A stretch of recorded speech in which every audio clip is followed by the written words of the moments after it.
I'm Sandie the Lilith, vocalist of Danish death metal band Defacing, and thank you so much for having me here today.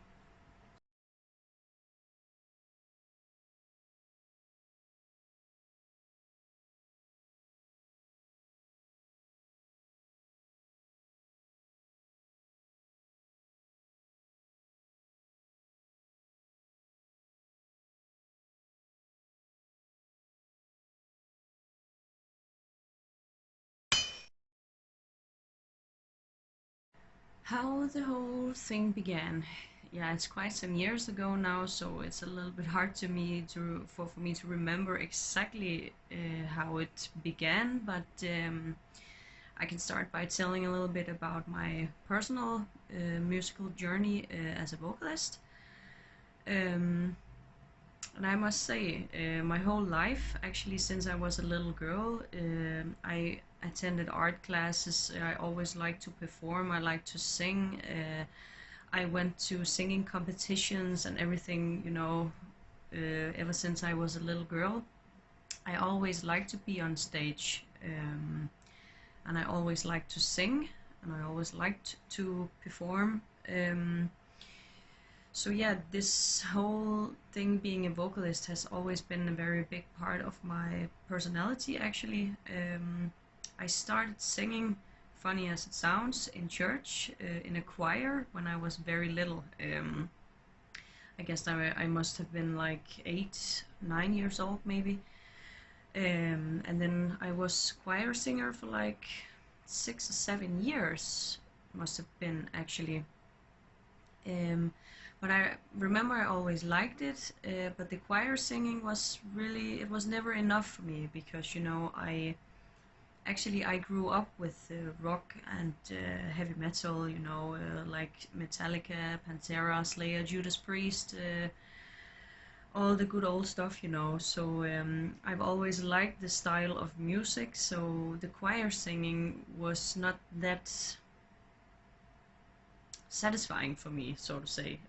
I always had like a burning feeling inside that I wanted to get out, a little bit more aggressive. But when I was a choir singer, I had no idea that a woman could sing like that. I remember back in the days, I must have been like 11 years old or something like that. I discovered Sepultura and Cannibal Corpse, and I was really inspired and fascinated by this singing style, this yelling and this aggressive growling. I didn't even know it was called growling or screaming, whatever, back then. But I just remember I was really fascinated about it, and I also wanted to sing like that. But back then I had no idea that a woman could scream like that, or a girl, as I was back then. So I actually put it on hold for a few years, and I met up with some friends, and I actually, my dream was to start to play the guitar or the bass, but yeah, I couldn't keep focus on that. I always wanted to go back to the singing, and then later on I discovered some more death metal. I also discovered women in metal. For example, Sabina Klassen from Holy Moses. I discovered, of course, Angela of Arch Enemy. I guess Angela, she must have been one of the biggest back then, because when I was a teenager, I really didn't see a lot of women doing this thing, like screaming in a band like that. But I found out there were a few out there, and when I found out about that, I was like, okay, if these ladies can do it, so can I.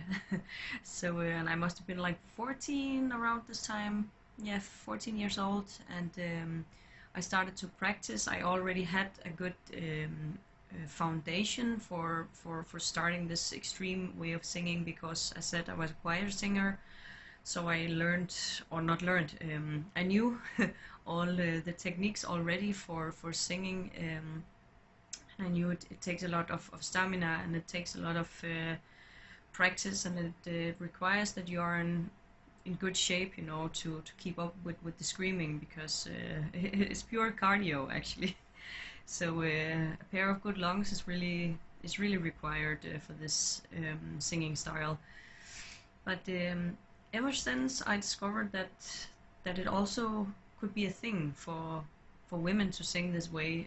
I never looked back and I never stopped. So that was where the journey really began, because when I started to practice the screaming and growling and the singing style, I was like, I want to do something with this, because I kind of quickly got a grip around it, you know, because I had this, I've always, actually since I was a kid, I have always been pretty aggressive. I have a lot of anger inside.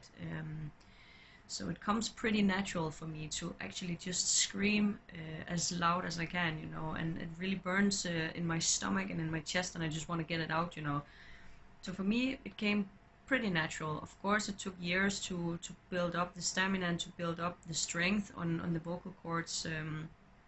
Even nowadays, if I didn't practice for a long time, I can feel, oh shit, I didn't practice a lot, you know, and it's a little bit the same as running.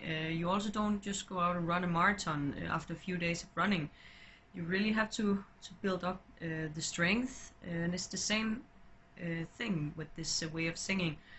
You can growl and you can scream and you can build up a really strong voice, but you also have to keep up with it, because if you just go for months without doing anything about it, then you start to feel that you lost some strength in it, actually. So but yeah, I spent quite some years on building up my personal singing style and my sound, the sound of my voice. And I guess it was always a vision for me to start a band and to be in a band. But when I was a teenager, that being in a band, because I come from a small city, so back then being in a band was only something that happened, you know, if you lived on the other side of the planet, whatever. But somehow I just kept working on it, you know, and I kept pushing and I kept keeping my dream alive, you know. So I started to work on it, and later in life, when, yeah, this must have been in 2014, I met some people in my life who had the same visions, you know, who also wanted to start something. My drummer, actually, he's a really good friend of mine, and he didn't drum for years. He's actually also a vocalist, and he had been the lead singer of several bands through the time. But he missed to play the drums, so he wanted to get back to it. And him and I, we talked about, let's start something together. And that's what we did, because we have a lot of the same style. We have the same taste in art, actually, and we worked really good together, yeah. So we started Defacing art together.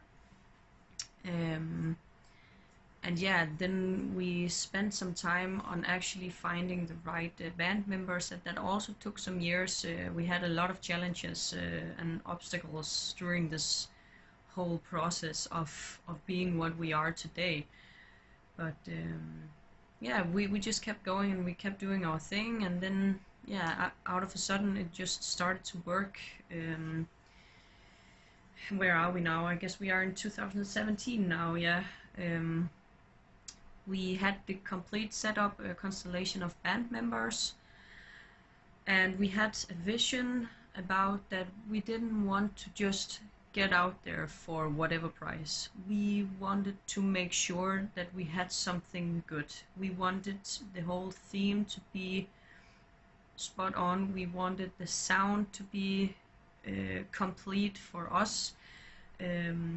We wanted to create a stable foundation before we just jumped out there, because we had this idea there are so many bands out there, and yeah, if you really want to go somewhere with this, you really have to work, you really have to think, and you really have to skip everything else, you know, and sacrifice everything and put your soul in this. So that was what we did. We said better wait until the whole thing is really complete before we go live. And so actually we have to jump all the way forward to 2018 before, I mean, I founded the band in 2015 and we went public or live, whatever you want to call it, in 2018, where we had our debut show on a really great bigger festival. So yeah, it took quite some years to reach the point where we are nowadays. So yeah, but okay, that was a pretty long story, but that is pretty much how it started. I mean, I started solo and met the guys from Defacing. It took years, and yeah, nowadays we're here. So yeah, that's how the whole thing went. Here comes insanity, sorrow and pain. Time to be judged, to pay, to regret. Disease, the answer, the threat.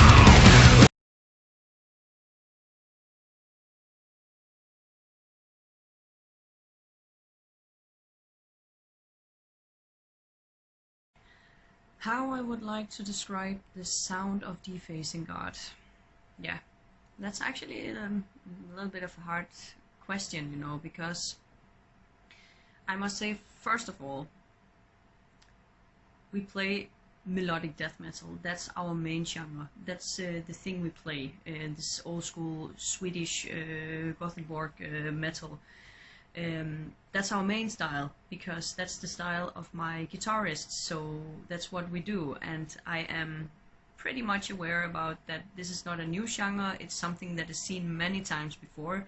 We didn't invent the genre. We didn't intend to try to invent a new genre.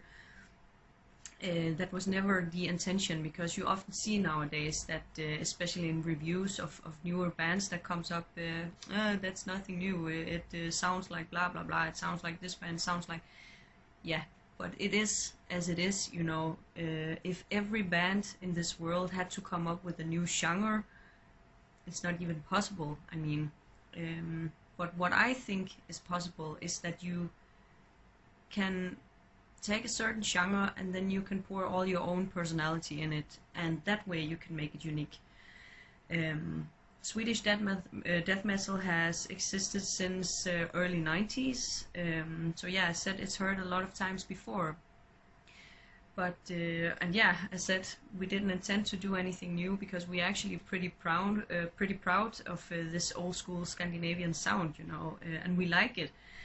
But we also like to experiment a lot, so it's not that we are keeping ourselves inside a strict box or a strict recipe or anything. It's not like that, not at all actually, because then it becomes pretty boring, if you ask me. Because if you take our sound, my guitarists, for example, they are the ones who are most into this melodic death metal, where I'm a little bit more into to black metal, for example, a little bit darker. But because we are very different in Defacing God, then we meet in the middle. So we try to experiment with a lot of styles. Actually, we take a lot of from the black metal scene, and we mix it with this melodic death metal. We even use a lot of this whole cinematic video film soundtracks. We like to drag that in, you know, to put up an atmosphere.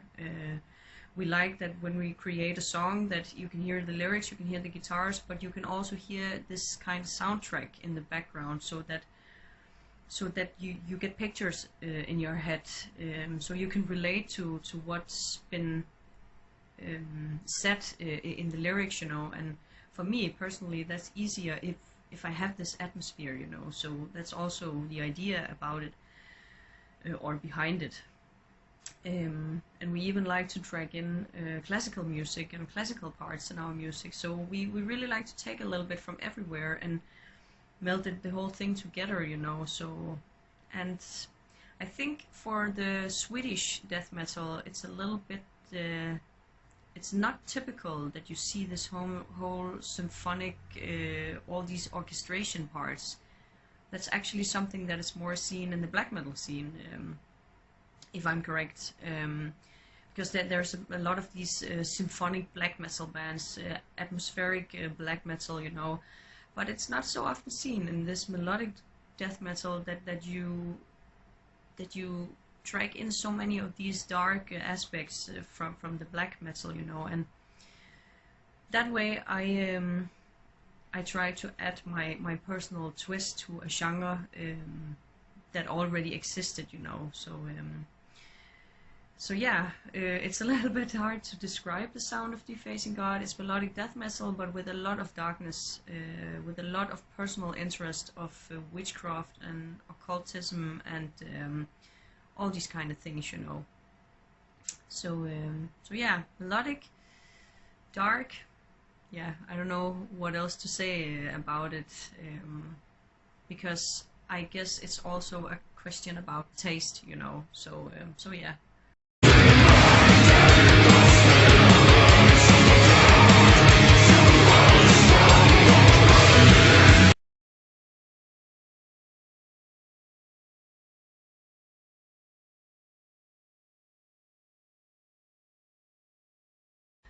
What the appeal of extreme metal music and death metal was to me. I guess the whole thing that is appealing to me, I must say, first of all, I grew up with rock and metal. So I guess it's about the environment that you grew up with, you know. Yeah, I just always listen to this kind of music, so and I just like it, you know.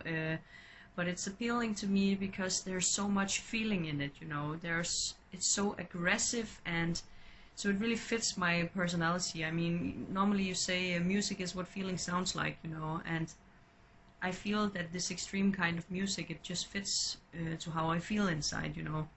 I have a lot of feelings, I have a lot of anger that I just want to push out, you know. So it's almost, when I listen to metal, it's almost some kind of therapy for me, because I get a tension release somehow. It just speaks to me. I mean, it just speaks to my temper and my feelings. Yeah, so I don't know what more to say to it, actually. I guess either you like it or not. If you're into metal, you get it. If not, you will never get it, I guess. And I guess most metalheads out there can agree on that, actually.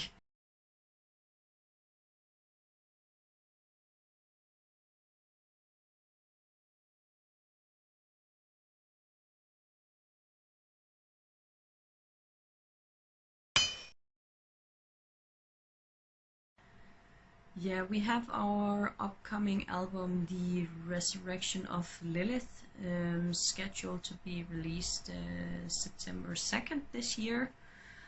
And yeah, what can I tell about it? I have a lot I could tell about it, yeah. This is my debut album, which means this album means a lot to me. This album is an album I have worked on for several years, and I poured my whole personality in it. I mean, my whole personality, my soul, everything. I mean, yeah, the main theme of this album is, as the title say, simple as that. It's about the resurrection of Lilith. As people who follow us out there know, I have used Lilith as my alter ego for years, actually, because she's just some kind of philosophy to me. For me, I don't think about her as a person. I think about her as a part of my personality.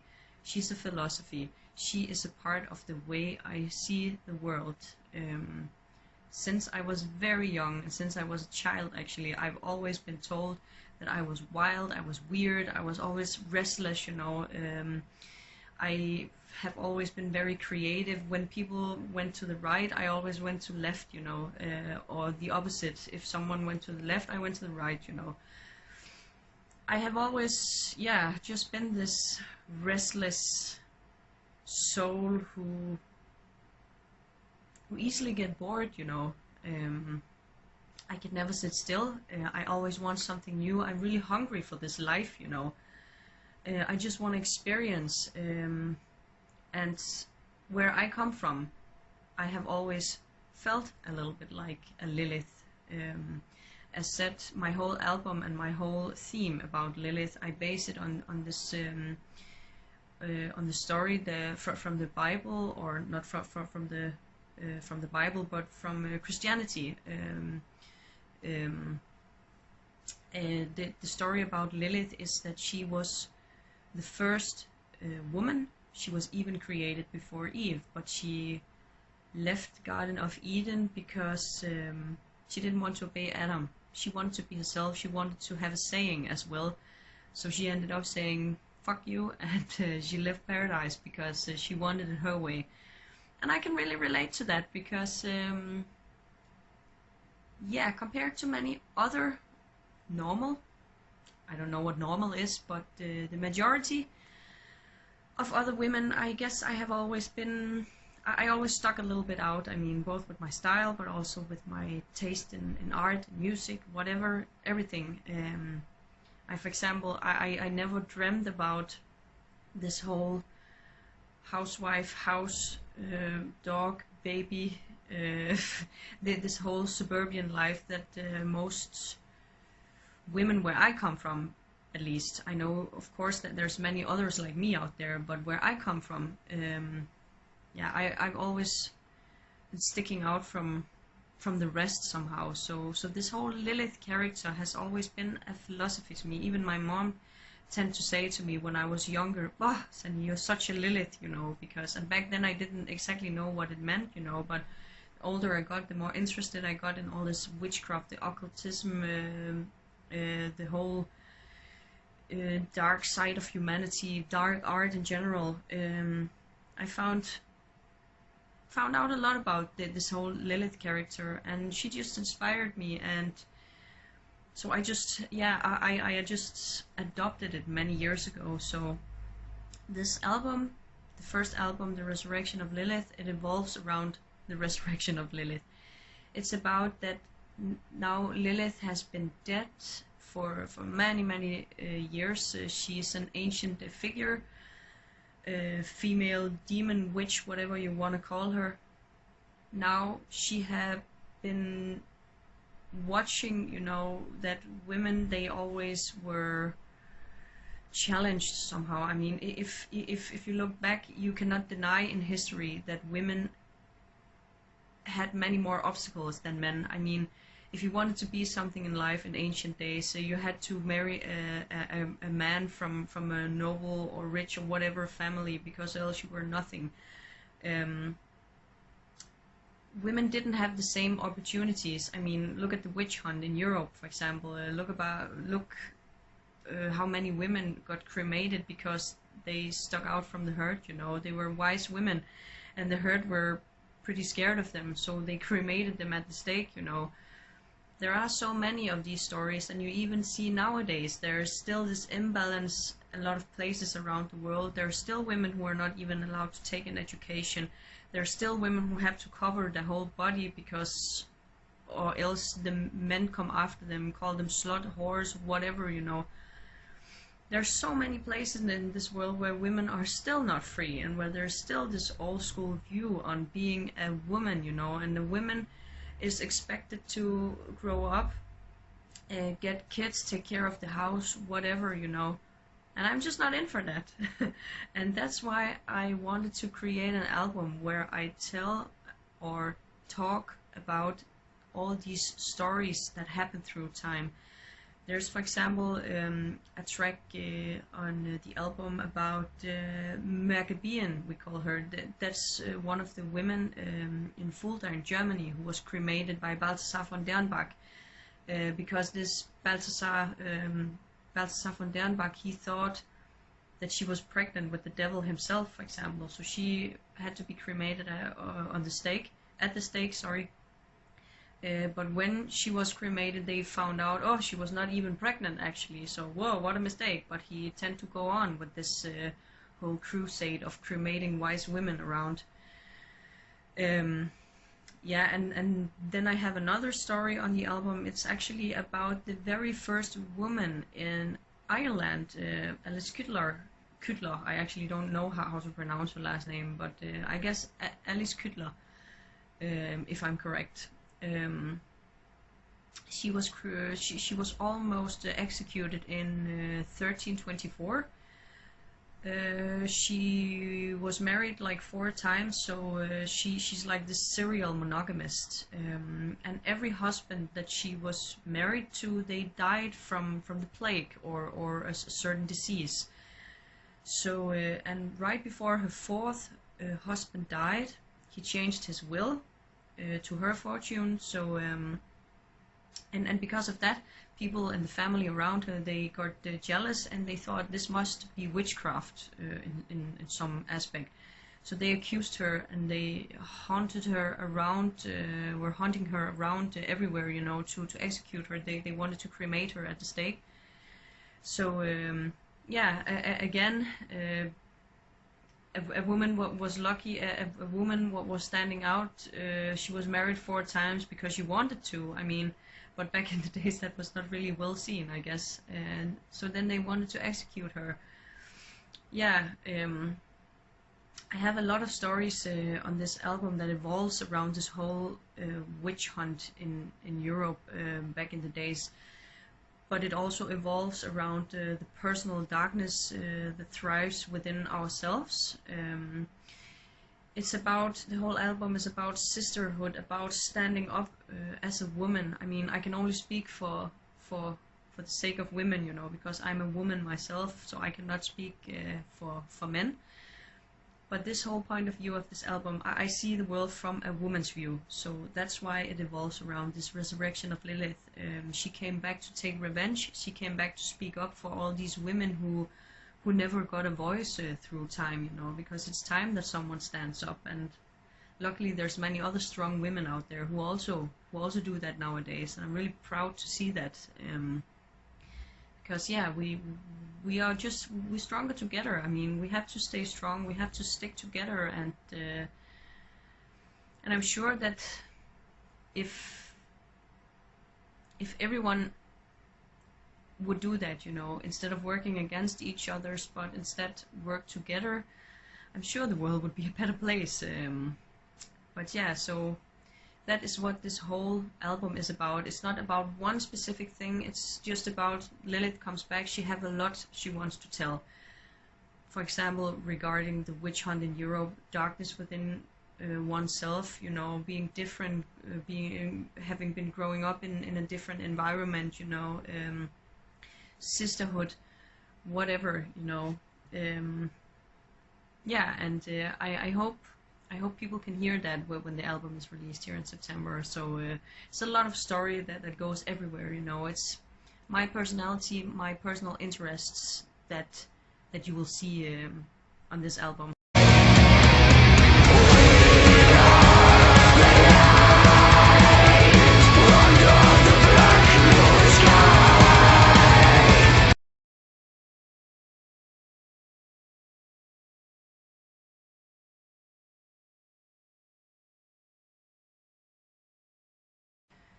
What does take the most time to compose? That is really, really hard to say, actually, because that really depends. And I guess it's pretty individual from artist to artist, you know, because my personal experience is that, for example, when I write the lyrics, sometimes I can write a whole story in a day because I'm just inspired out of nothing, you know, and then it just comes to me. And then it takes me 1 day, but it could also take me 3 or 4 months to finish a song, finish a story, because mostly it goes like that my guitarists, they come up with a sketch, a main song, a riff, and out from that we slowly build up the track. They come up with the riffs, and then my drummer, he of course composed some drums to that, and then out from that I mostly see which feeling this song gives me, and out from that I start to be inspired, you know, because mostly it's like if I hear something, I close my eyes and then I just go with the flow of which feelings this song gives me. And with feelings, pictures always pops up in your head. And I try always to use these pictures in my storytelling, because I like to, I really like to picture my lyrics for you. I like that when you listen to my lyrics or my stories, that you can really picture it in your head. So I try to be very detailed with the environment and the atmosphere in there, and that I do achieve by closing my eyes, feel what I feel to the song, and then simply just use all the pictures that pops up in my head. But other times it also go the other way around. I can also, without any song or track of ours, I can, for example, come up with an idea because I watch a movie, I read a book, I travel a lot, so I maybe see somewhere and hear a story, an urban legend from somewhere, whatever, folklore, and then I come up with an idea, and then I simply just write a story, and then later on, if I find the story or the lyrics good, I show it to my guys in the band, and then we simply build up a song out from the lyrics. They see what the lyric or the story is about, and they also start to feel, what pictures do I get in my head? And out from what feelings and pictures in their head, they simply start to write a song. So it depends a little bit what takes the most of time. Because yeah, it really depends. So sometimes the guys can spit out a track and it's amazing, you know. We say okay, we go with that, and then I sit and I listen to it, and then I simply cannot get it going up there, and then it can take me months because I also like to rhyme a lot in my songs, because that gives the best flow for me, for example, and some other artists they don't do that at all, but I guess that's just my style of writing, you know. So yeah, sometimes the lyrics can take months, sometimes the guitarist can be stuck, you know, with a song that they cannot yeah, go further with, because they just have a block somehow, you know. So yeah, it really depends, but on this upcoming album, The Resurrection of Lilith, I must say, I don't know which part took the longest time to compose, because the whole thing just took a lot of time. I mean, we had all the songs, but we changed them so much because then new ideas came up, and I wanted to try out something new, something else, whatever. Whole songs got erased because didn't fit in anyway, so we went for something else, you know. And then we are 5 guys in the band, me and 4 guys, and then we have another guy, a session musician actually, who makes the orchestration parts for us. So he also have to come in over it and listen to the track, and then he also have to build up this whole orchestration and symphonic parts, you know. So it's hard to say what takes the longest, but for me personally, yeah, it can take months with the lyrics, or it can take a day. It depends on my mood actually. So yeah, it's really hard to say.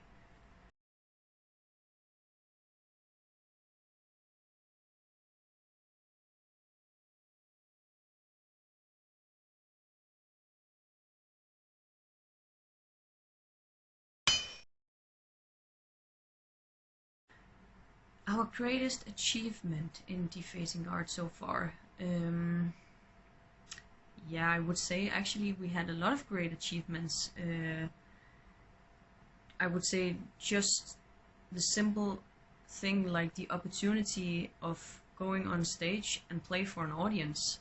That's a big thing for me. I mean, that is something to be really grateful for in 2022. I mean, there's so many bands out there, and we are almost drowned in bands actually, but the opportunity that I have to go on stage and people show up there to listen to something that I made, that means a lot to me. So just that thing in itself is a great achievement. I mean, because having supporters or having fans or whatever is not something that you just get. I mean, it's not a human right. People could just, yeah, turn their back to you and say, I don't care. But the thing that people are actually interested in hearing something that I made, I mean, it means the world to me, because they are the whole reason that I can keep doing this, you know. So that is one achievement that is really great for me. But outside from that, I would say our greatest achievement must be that we, 2 years ago we signed to Napalm Records, and that's a pretty big label actually. And as a newer band and as a smaller band from Denmark, that was a great opportunity, and that is not something that happens for everyone, you know. So that is really an achievement for me, and that was really something that said, okay, so you have to keep doing this, because this is going somewhere, and it's not for fun that a big label like that come to you and offer you a signing like that, you know. So I think that is one of my greatest achievements. That was one of the best shoulder claps that I could get, actually. And ever since the label came in and supported our bags, I mean, it's unbelievable what happened in a short time. Yeah, and yeah, I don't know much about what to say, what the greatest achievement, because there are many great achievements, like the label, that people even come and listen to my music, you know, that's a great thing. Yeah, I said, I don't know what to say. Another thing I'm really proud of is that we in Defacing God, we skipped somehow we skipped this whole demo phase, because what I've seen, for example, in the environment of metal here in Denmark, where I come from, we have a lot of bands here as well, and many tend to just throw out like a demo, an EP, and we also wanted to do that back in the days, but somehow I said to myself, okay, let's just skip this whole thing and just go straight forward and go after quality, you know. I didn't go for any cheap home studio anywhere. I really wanted to sacrifice every penny I had for making this a great thing, you know, because for me it's either all or nothing. It's either you're in or you're out. So I said to myself, okay, if this is what we're going to do, I will spend all my pennies, all my money on this, and I will skip everything else. Well, I will quit jobs for this if that is what it takes, you know. So we went straight forward and worked with Jakob Hansen of Hansen Studios. Personally, I think he's one of the best we have, like, when it comes to this massive sound production. He's really good for a band like us, for this specific style that we have, the sound that we have. Because he's really good at making the sound massive, and he's good at doing so that you both can hear the guitars, the symphonies, the vocals, the drums, everything, you know. So yeah, I must say that, yeah, that's also a great achievement for me, that I skipped this whole cheap demo phase somehow.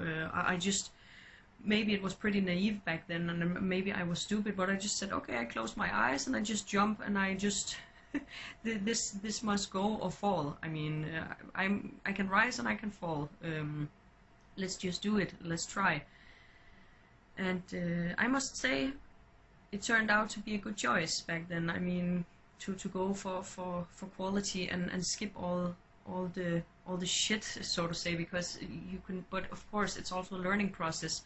Of course, you can also end up working with someone that turns out to not be as good as they tend or pretended to be. You know, you can never know. But yeah, an achievement for me is that we skipped this whole thing. So, but yeah, I'm just grateful that I can do this. You know, so there's not much more to add to it, actually. Confess your sins within your mind. Put on the judging crown.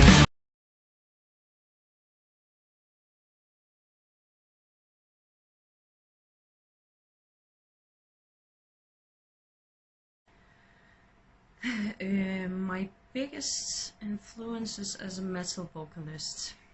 That's hard to say, because there has been a lot through time, but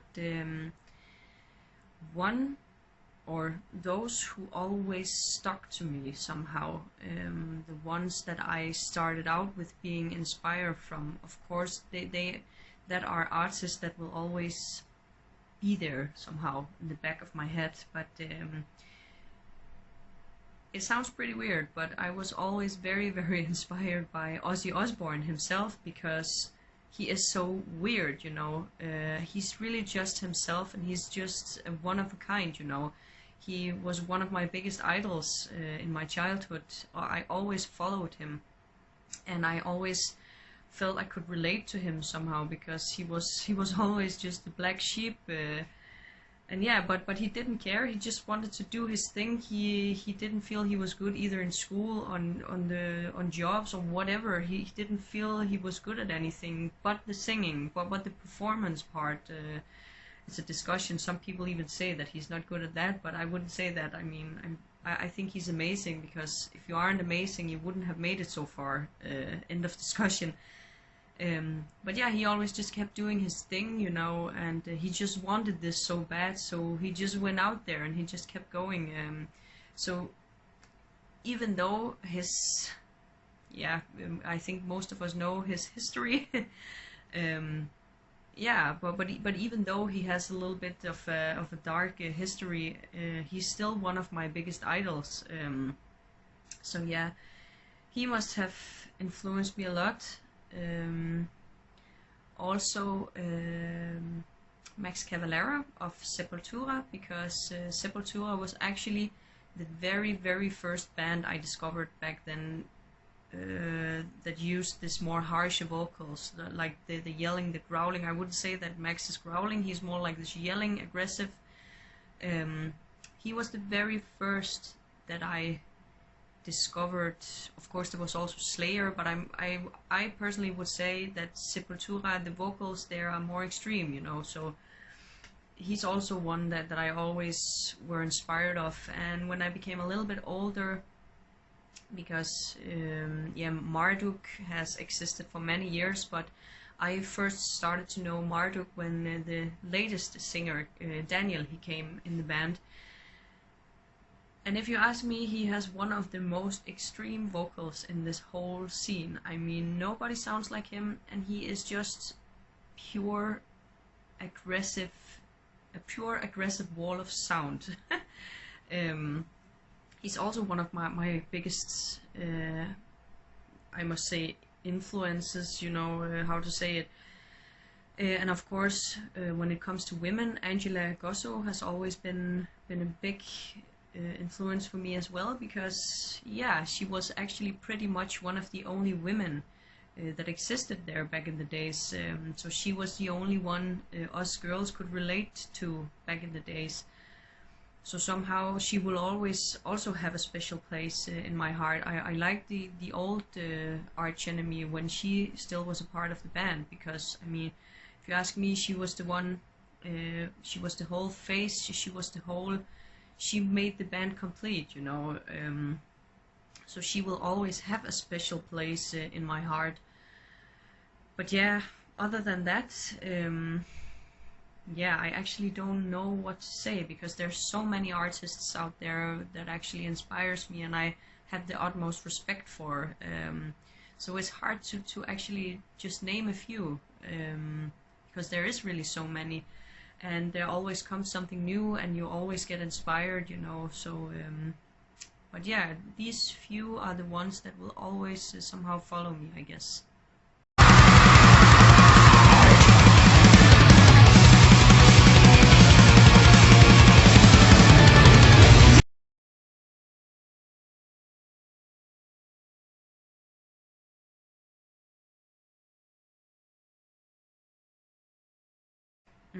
What my thoughts about elitism is, actually I must say I didn't put that much thought into it, so it's nothing that I want to say a lot about, because I believe if there's something you don't know so much about, or you didn't put so much thought into, then better shut your mouth.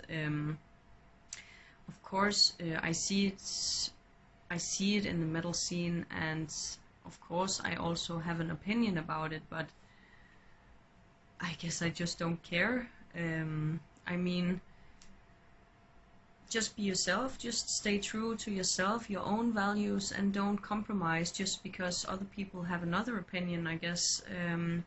If someone come and bash you for having a certain opinion, close your ears or eyes, whatever.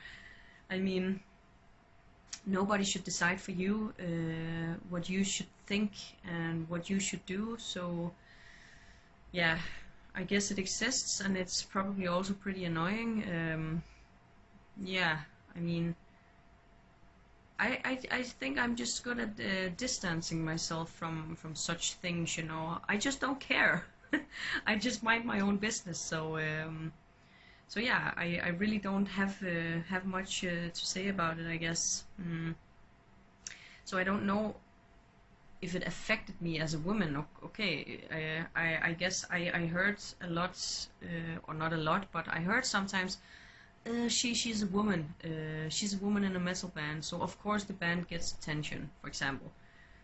Yeah, of course a band with a female vocalist gets attention, because even though there is many women in this world who growl or scream, for many people it is still pretty rare to see a woman who can have a voice like that, you know.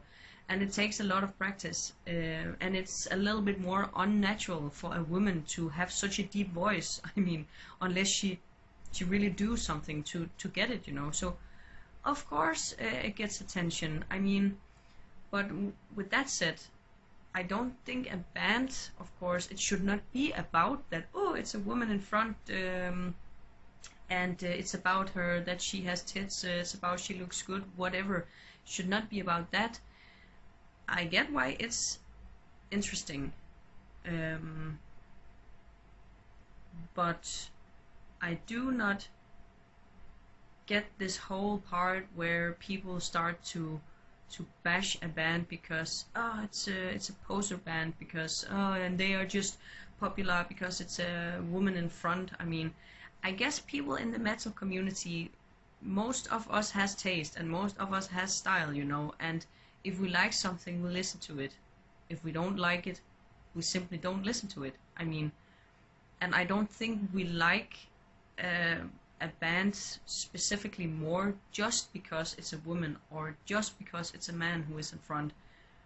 It depends. It's the whole thing. It's the whole sound of that specific band. So if you only like a band because it's a woman in front, then I personally would say it's bullshit. But so yeah, as I'm saying, it should not be about if it's a man or a woman in front, but I still get why it is interesting, of course, that it's a woman, because it is a little bit more rare. So of course people are allowed to be curious. I that really that cannot make me angry, but yeah, but about this elitism, you know, yeah, as said, I simply don't care. If I meet it, I guess I just turn around, close my eyes. I don't care if it has nothing to do with me, or if it's just a simple opinion from someone else. I mean, I couldn't care less. I mean, I don't change myself or my personality or my style, whatever, just because some elite type has an opinion about me.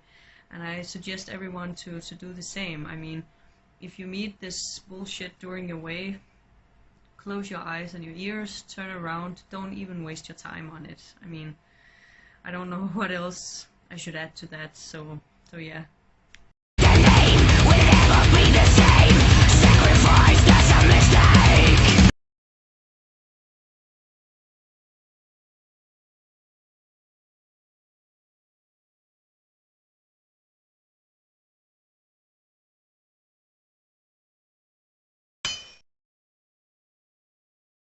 To those of you who watched today, thank you so much for watching, and thank you for having me here.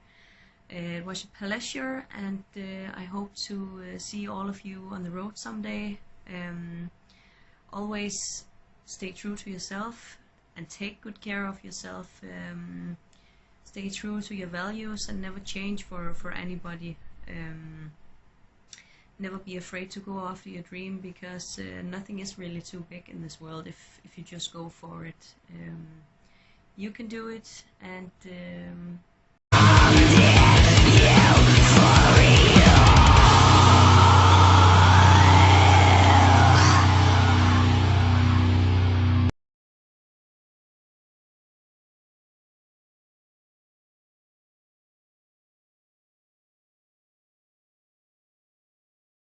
thank you so much, and take care.